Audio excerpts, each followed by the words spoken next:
Welcome from Queen Mary, University of London. Thank you so much for joining us this afternoon to learn a little bit more about student finance. My name's Poppy Hudgton and I'm a student recruitment and widening participation manager here at Queen Mary. I'm going to spend the next, hopefully only 20 minutes or so, talking you through the student finance process, hopefully getting you updated and making sure that you can leave this webinar feeling a little bit more confident about the student finance application process and in terms of eligibility and the money that is available. If you've just joined us and you've not had the opportunity to take part in the poll that we've raised yet, then please do try to take part in the next couple of minutes, and after that we'll be closing it. We're going to use that to hopefully inform some of the webinar, and then we'll have the opportunity to make sure that we have answered your questions at the end of this session. Okay, so in terms of a little bit of housekeeping before we start, if you can please use the Q&A function to ask us any questions, you can do so throughout the webinar. And I've got colleagues on hand who will be helping us out answer those questions both throughout the webinar, but also I'll have the opportunity to answer some of those for you afterwards. So please do pop in any questions that you think we might be able to help you with. Now, today we only will be able to help you with questions in relation to student finance. So please just do bear that in mind. Any other questions, we'll be sharing a link afterwards that you can use to our inquiry form, and hopefully we'll be able to help you out after the webinar there. Okay. So before we begin, throughout this talk, I'm going to cover the costs associated with university, the student loans that are available and how you go about applying for them. We're going to talk about the repayment of student loans. So I'm aware that at this point, repayment feels like a very long time away, but it's really, really important that you are clear on how that works and the process for that. And then we're going to run through the additional financial support that is available. So for example, the bursaries and scholarships that students might be eligible for. Okay. So as an introduction, we're going to be talking during this webinar about the tuition fee loans and the maintenance loans available through Student Finance England. So Student Finance England is the organisation that provides financial support on behalf of the government to students from England entering higher education in the UK. If you are from Northern Ireland, Wales or Scotland, there's a slightly separate body there. The two main costs that students have while studying at university are of course the tuition fees and the living costs. So whether a student decides to live at home and commute to university, or to live perhaps in student accommodation, then they will have living costs associated with that. So that's what the maintenance loan is designed for. Student finance is kind of that broad term that we use for both the tuition fee loan and the maintenance loan, and we'll explain both of those in a little bit more detail. There is some additional funding available, and that is based on individual circumstances. And quite often that's available from universities directly rather than from the government. But again, we'll run through some examples of those that are available from Queen Mary too. So in terms of Student Finance England, the tuition fee loan eligibility, to qualify for financial support, young people must meet the two main criteria. So this is the residency status. So they must be a UK national or have settled status in the UK, normally live in England or be living in the UK, Channel Islands or the Isle of Man for 3 years before starting the course. Okay. EU students, it's a little bit different. So for 2020 entry, EU students can apply for the tuition fee loan, but not for the maintenance loan. For students starting after that, EU students starting after that, the eligibility is kind of to be confirmed, I think, at the moment. The other thing to look at is the course status. So it must be the first higher education qualification that a student is studying. If a student has studied before, they are normally given 1 year's grace year. So if they've studied up to 1 year at a previous institution, that's fine. Student finance will still fund the course. But if a student has a full undergraduate degree already, then student finance don't tend to give loans for the second degree. Okay. So the first type of loan that we'll talk about is the tuition fee loan. And this is available to support with the tuition fees, so the cost that the universities charge to study there. So most higher education institutions in England will charge £9,250 per year. And then the support available for eligible students then is up to that £9,250 figure. Okay, so as long as a student is eligible, then they will get that full £9,250. This is not based on household income. It's not based on personal circumstances. And the money there, that tuition fee loan, goes straight from Student Finance England to the university.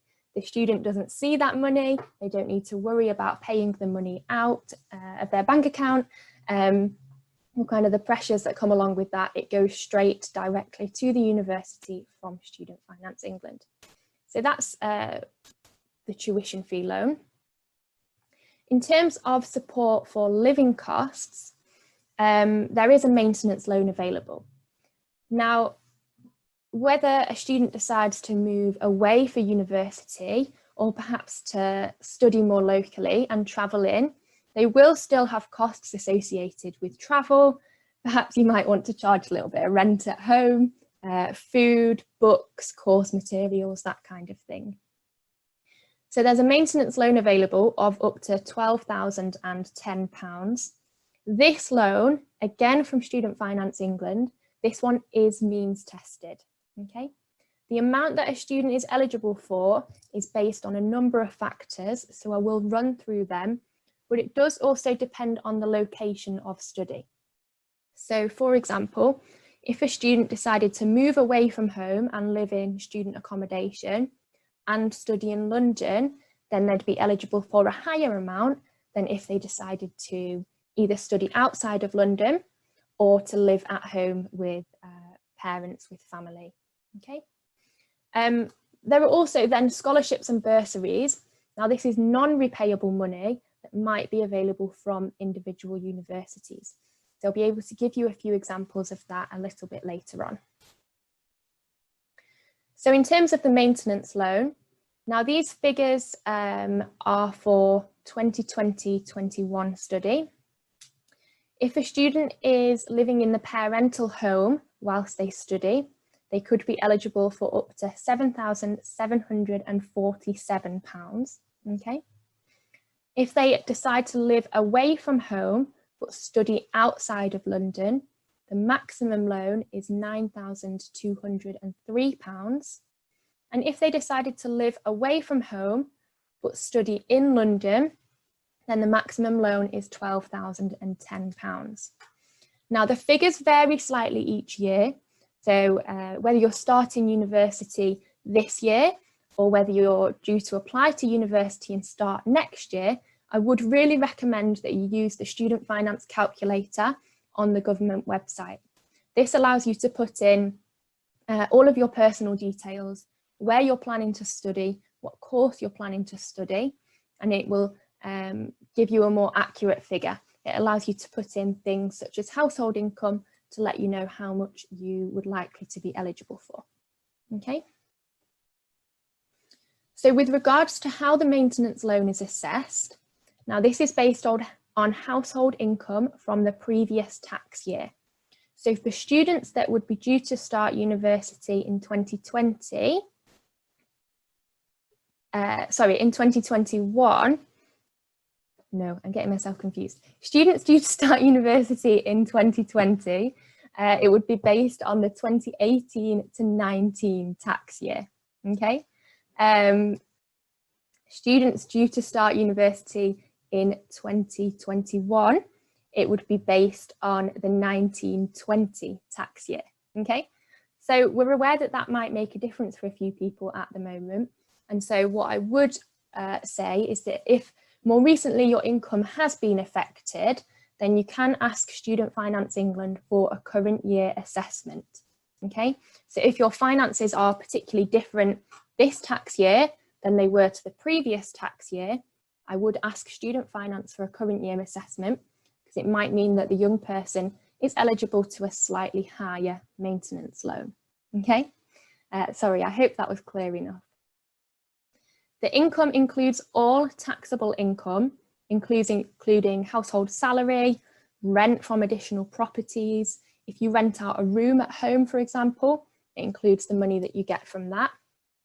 And if a young person is living between two households, then Student Finance asks for the income of their main residence.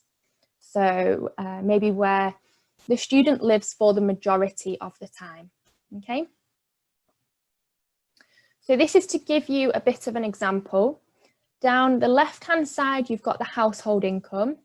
The second column is the amount of maintenance loan a student would be eligible for if they were studying outside of London, but living away from home.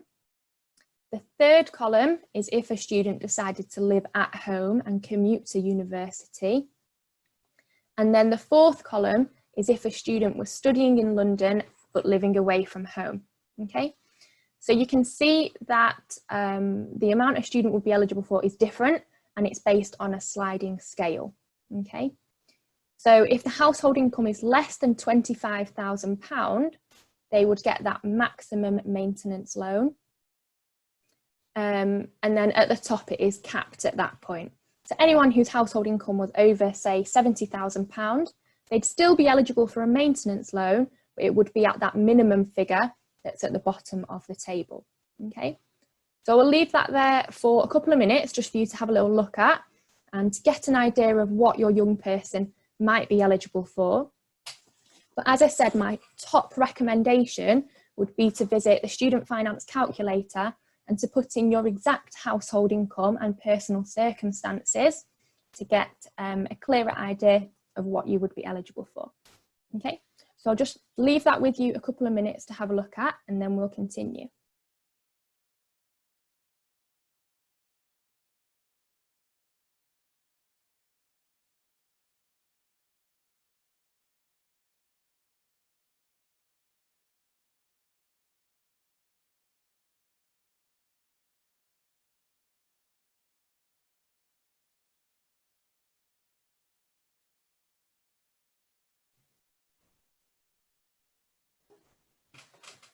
Okay, so hopefully that gives you a little bit of an idea and you've been able to find out what you might be eligible for based on your household income.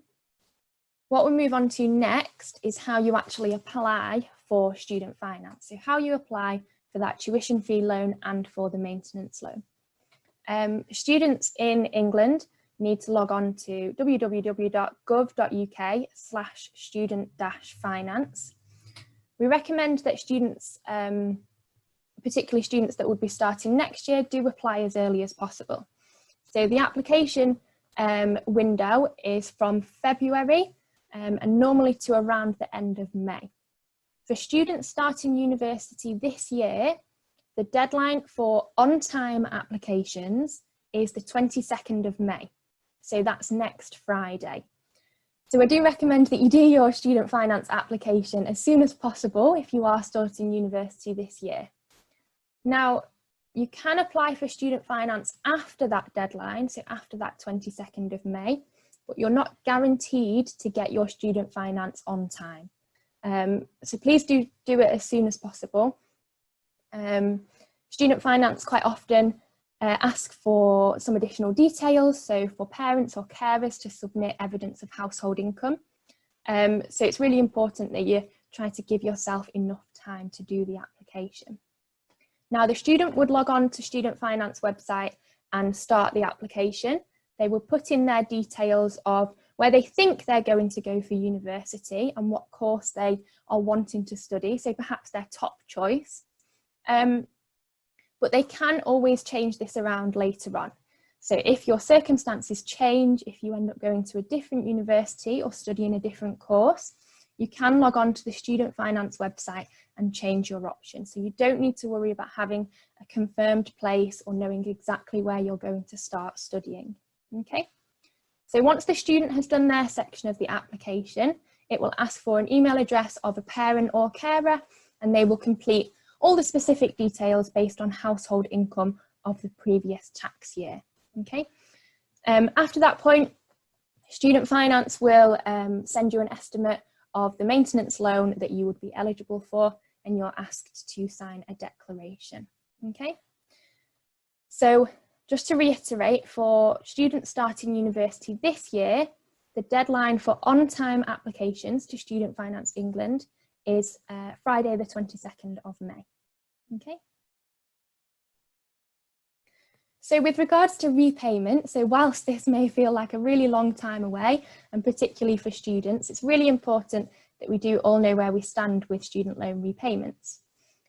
So personally, I see my student loan as a bit more like a graduate tax. So I went to university, therefore was able to get a specific job, and my student loan comes out of my salary as my tax and my national insurance do. Okay. So with regards to repayments, both the tuition fee loan and the maintenance loan are lumped into one sum. So that just becomes then your student loan. And a student would start the repayments the April after graduation, assuming that they're earning over this 26575 figure. Okay. Students pay back 9% of anything they earn over that threshold. So over that 26575. Okay. As I mentioned, the payments are taken at source, so they come straight out of your payslip. Student doesn't need to worry about paying that back in any other way. If their income drops below the threshold at any point, the payments will automatically stop. And if a student has not paid all of their loan back after the 30 years, then it will be cancelled. Okay. So repayments are based on what you earn, not what you owe. And they're done so it should be affordable. So I'll give you an example on the next slide. So if a student's annual income before tax was at 26575 or below, they wouldn't be paying anything back per month. Okay. So if for whatever reason the student's income never went above that amount, then they would not be paying back their student loan. Okay.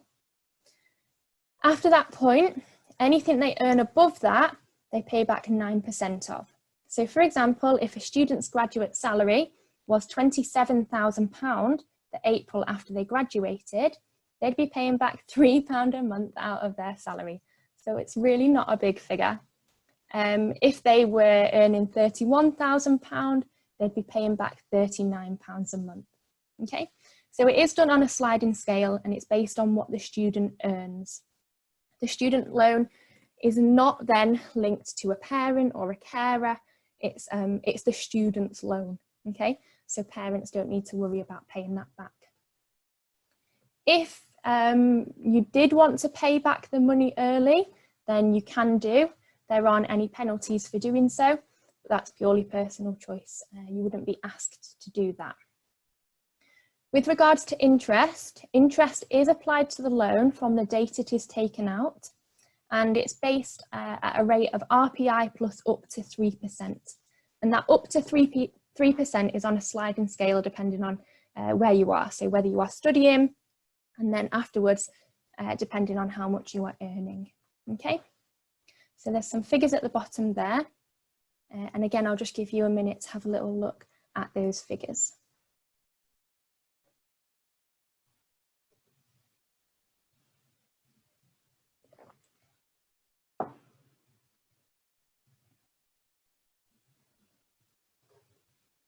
Okay, so that was the basics of the loan, so the tuition fee loan and the maintenance loan available from Student Finance England. What I want to move on to now are additional grants that might be available. So first of all, the government grants. So a grant is a non-repayable source of finance, And these are available for students with specific circumstances. So for example, if a student was also a parent, there's also the disabled students allowance. So there are some specific pots of money available for students. Now they need to apply for these on the government website. And with all of these, I really recommend you applying as soon as possible. They open up at the same time as student finance applications, so from that February date, okay?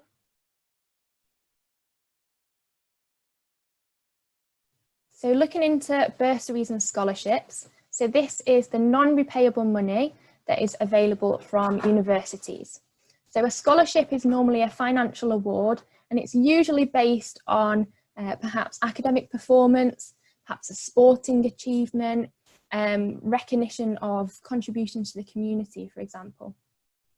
A bursary tends to be a financial award that is awarded automatically, but perhaps dependent on the student's personal circumstances.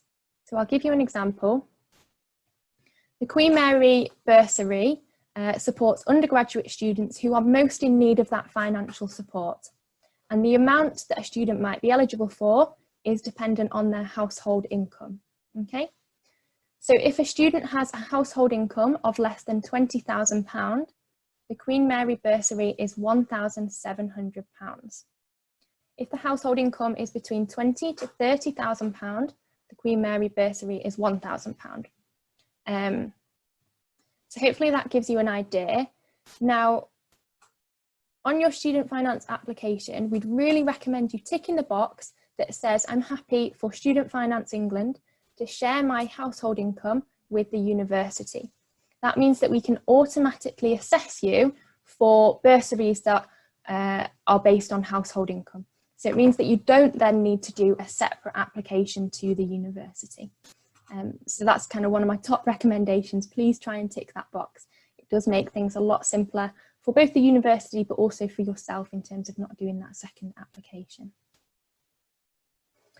So we also have some Queen Mary scholarships, and these are available to students studying specific courses, meeting specific eligibility criteria. So for example, students that are studying, that have been residents in specific London boroughs where the household income is a certain amount. And the Queen Mary scholarships are up to £1,250 per year, and they're payable for the 3 years based on kind of satisfactory academic progress. So for these ones, I'd really recommend that you looked on the Queen Mary website. We'll post some links at the end of this webinar. These ones are very specific for students living in certain areas or studying specific subjects, okay? So that's the end of the information that I really wanted to share with you today. Now at this point, I'd really recommend, if you do still have any questions about student finance, you pop them in the Q&A function. My colleagues are answering those in the background, so hopefully you've got some answers for those, and I'll go through and spend a little bit of time answering some at the end as well. So I just want to go through and test your knowledge a little bit. So perhaps you can have a little think of this to yourself. So is the tuition fee loan repayable? Do you have to pay it back? So the answer is yes, you do have to pay the tuition fee loan back. You repay that as part of your broader student loan, and that is the 9% of anything you earn over that 26,575 threshold. Okay. What about the maintenance loan? Do we think that one's repayable? Have a little think about that one. So yes, the maintenance loan is repayable. Again, that forms part of that broader student loan package at the end. Bursaries and scholarships. So hopefully you've been listening carefully. So bursaries and scholarships are the non-repayable finance, okay? That's almost like the free money that you might be given, perhaps from the university. What are student loan repayments based on? They're based on what you earn. So what you earn from that April after graduation, okay? Not based on what you owe. So if you think about it, if a student studies for 5 years, they might have a higher student loan at the end of it, but they'll still be paying back based on their based on their income. Okay. And how much do students need to earn before repaying? So I just gave that away a minute ago. So it's 26,575 over. Okay. And then finally, when is the best time to apply? So for those of you starting university this year, apply now, okay? So for on-time applications, the deadline is the 22nd of May. So please do try to get your applications in on time. It will make it a lot easier for you to get your student finance on time for starting your course. For students that are starting university in 2021, so September 2021, then applications will open in February, okay? So I'll leave you here with a few useful websites. The first is the Student Finance website, so that's where you make your application to Student Finance England. The second one tells you a little bit more about those repayments. So for any of those of you that already have a student loan, perhaps some parents or siblings on the webinar that have a student loan, if you're interested to check how much you have left, then that's that second website. But for those of you that are for those students that are thinking of university, it really will give you more of an idea of how much you would be repaying. The third link down is more about fees and funding from Queen Mary. Then we've got the Money Saving Expert. So Martin Lewis's Money Saving Expert website gives some really useful insights onto student loans and the application process, how to save a little bit of extra money whilst you're at university. So for example, he recommends specific student bank accounts that might give you some benefits for being a student, and how to save a little bit of your student loan whilst you're at university. And then finally, if you have any questions after this webinar, if you want to get in touch with us, or if you have any questions that are based on anything else about Queen Mary aside from student finance, then you can use our inquiry form. So that's qmul.ac.uk/contact. We also have a live chat available between office hours in the week, so between 9 till 5, where you can speak to a member of staff. And for any students that are wanting to speak to current Queen Mary students, then I can recommend our Unibuddy website as well.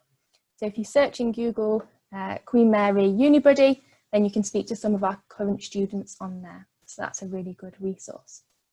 So I'll leave you with those links, but thank you so much for joining us this afternoon, and we hope you found that useful.